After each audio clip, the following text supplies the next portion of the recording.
मुश्किलात तो बहरहाल पैदा हो सकती हैं, लेकिन इसमें दो बातें क्लियर हैं। एक ये कि हिंदुस्तान ने पिछले 20 साल में अफ़गानिस्तान में बहुत मनफी रोल प्ले किया और उसका ख़मियाज़ा ये भुगतना पड़ रहा है अब कि अफ़गान तालिबान के साथ अभी तक उनकी बाज़ाब्ता कोई ऐसी बातचीत नज़र नहीं आ रही जो होनी चाहिए थी। अगर वो इतने ही अहम अब हैं इस रीजन में, तो चाहिए था कि वो भी आज काबुल के दौरा करते या कम से कम तालिबान उनको दोहा या कहीं और मिलते, जो नहीं हो रहा। उसके पीछे एक वजह ये भी है जो अक्सर औक़ात सुनते आए हैं कि इंक्लूसिविटी जो है अफ़गानिस्तान में वो होनी चाहिए, और उससे मतलब कुछ तालिबान रहनुमा ये ले रहे हैं कि मुख्तलिफ स्पॉयलर्स हैं या मुख्तलिफ जो रीजनल प्लेयर्स हैं, वो चाहते हैं कि उनके जो प्रॉक्सीज़ हैं उनको इन्वॉल्व किया जाए हुकूमत में। तो उस चीज़ को मुकम्मल एक नेगेटिव वो मिल रहा है, जवाब मिल रहा है कि ऐसा नहीं होने जा रहा। तो मैं समझता हूँ कि अफ़गानिस्तान में अगर इंडिया अपना रोल प्ले करना चाहता है, अगर वो चाहता है कि मज़ीद उसके ताल्लुकात अच्छे हों, जो उसने पहले इन्वेस्टमेंट की थी वो डूबने से मुकम्मल बच जाए, तो वो नेगेटिव रास्ता है उसको मुकम्मल छोड़ना पड़ेगा और उसको अब पॉजिटिव सोच करना होगी, क्योंकि तालिबान हर उस कंट्री को, हर उस मुल्क को, हर उस ताकत को वेलकम कर रहे हैं जो पॉजिटिव रोल प्ले करना चाह रही है। उसके अलावा एक बात ये भी है कि अफ़गानिस्तान में तालिबान ने साफ कह दिया है कि हमारी सरजमीन अब किसी दूसरे मुल्क के खिलाफ इस्तेमाल नहीं होगी। अगर हिंदुस्तान ऐसा करने की कोशिश करेगा या सोच भी रखता है कि वो पाकिस्तान के खिलाफ अफगान सरजमीन को या अफगानिस्तान के उन लोगों को जो इस वक्त हिंदुस्तान में पनाह ले रहे हैं या तालीम हासिल कर रहे हैं उनको इस्तेमाल करेगा, तो वो कम से कम अफगानिस्तान की सरजमीन से नहीं हो सकता। सॉरी टू से अरशद, मैं मतीन करूँगा कि जब आप अभी तालिबान काबुल में बैठे ही थे तो उसके फ़ौरन बाद आपको याद होगा कि कोयटा में बहुत बड़ा धमाका हुआ,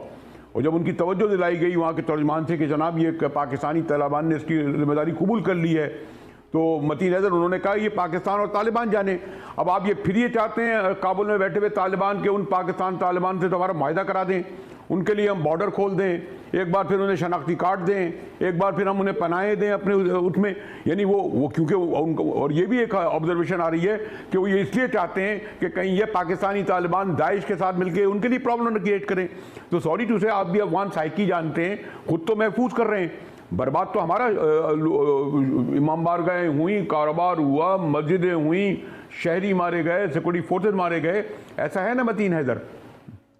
जी बिल्कुल बरेलवी साहब, आपने सही कहा कि अगर उनको रिलीफ मिलती है तो तालिबान पाकिस्तान की जो मेन स्ट्रीम पॉलिटिकल सिस्टम है उसमें दाखिल हो जाएंगे,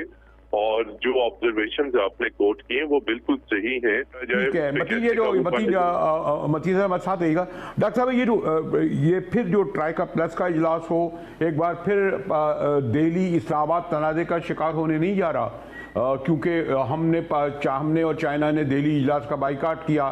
दिल्ली को हमने नहीं बुलाया। खैर हमारा कंसर्न ये है कि उन ममालिक को बुलाया जाए जो काबुल से रिलेटेड इस रीजन के हैं। तो ये भी एक है कि कोई भी इशू, और फिर अगर दिल्ली सुकून से तो नहीं बैठेगा, वो अपने जो भी उनके थोड़े से ईरान से भी करीब हैं, फिर बहुत सारे वो सिपाहों, लश्करों और जो मिलिटेंट्स हैं उनको भी वो बराह रास्त सपोर्ट करते रहे हैं। ख़ुद हमारे जैसे BLA है, बलूच लिबरेशन है, फिर उधर लश्कर से मैं क्या, आप यानी इसमें समझ गए होंगे डॉक्टर साहब आप जो मैं कहना चाह रहा हूँ? देखिए, आपने खुद ही मुजाहिद बरेलवी साहब पहला कर दिया कि क्यों नहीं हम गए उस कॉन्फ्रेंस में जो दिल्ली में हो रही है, क्योंकि अभी तक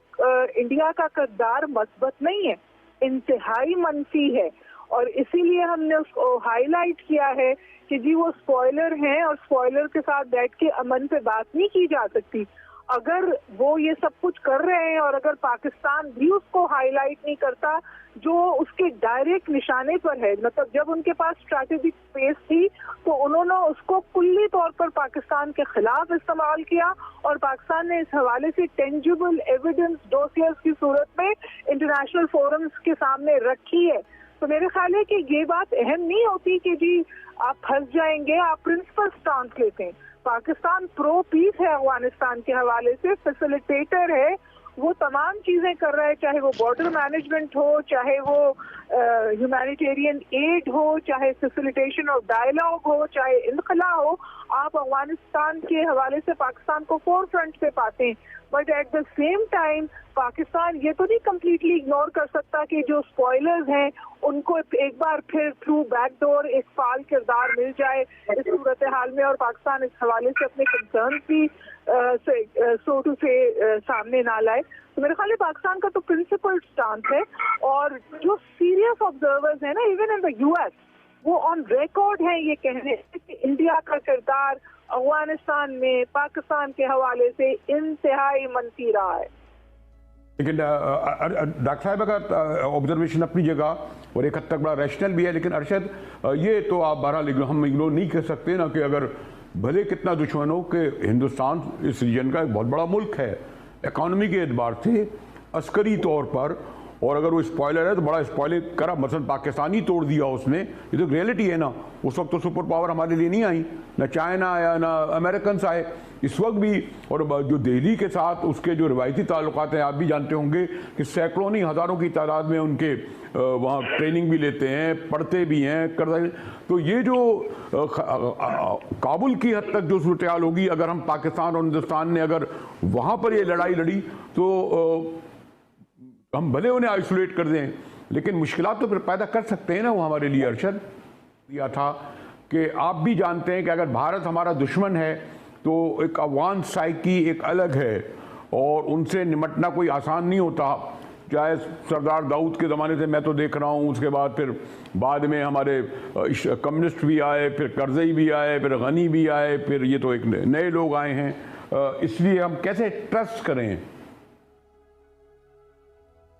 अरशद? जी सर, तो इसमें एक ये बड़ी अहम बात है कि अफगान साइकी की जो हम बात कर रहे हैं वो यही है कि अगर आप ज़ोर ज़बरदस्ती कोई बात मनवाना चाहते हैं तो वो लड़कर मरकर भी वो बात कबूल नहीं करेंगे, लेकिन अगर आप बैठकर मुज़ाकरात करना चाहते हैं, मुज़ाकरात से बात हल करते हैं तो मान लेते हैं। और यही एक खुसूसियत मैं देखता हूँ टीटीपी में भी, क्योंकि वो दोनों तरफ बॉर्डर के एक ही लोग हैं, पश्तून आबाद हैं अक्सरियत। तो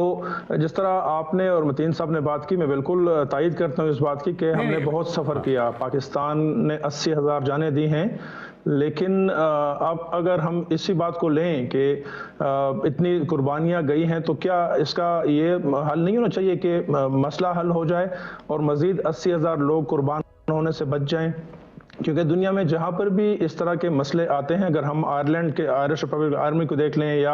हम अमेरिका और तालिबान के खुद इन मुज़ाकरात को देख लें, मुज़ाकरात से ही मसले हल हुए हैं, वरना तो फिर लड़ाइयाँ चलती रहेंगी, हमारे मरेंगे, वहाँ से लोग मरेंगे, कब तक आखिर चलता रहेगा? क्या डॉक्टर साहब हमारे साथ हैं क्या? डॉक्टर नहीं, लेकिन मतीन जो आमतौर पर ये मिसाल दे रहे थे, जैसे अरशद भी कह रहे थे, लेकिन वहाँ पर तो एक ऑर्गेनाइजेशन होती थी, जैसे आयरिश रिपब्लिक हो, या अफ्रीका में मंडेला लड़ रहे हों, या वियतनाम में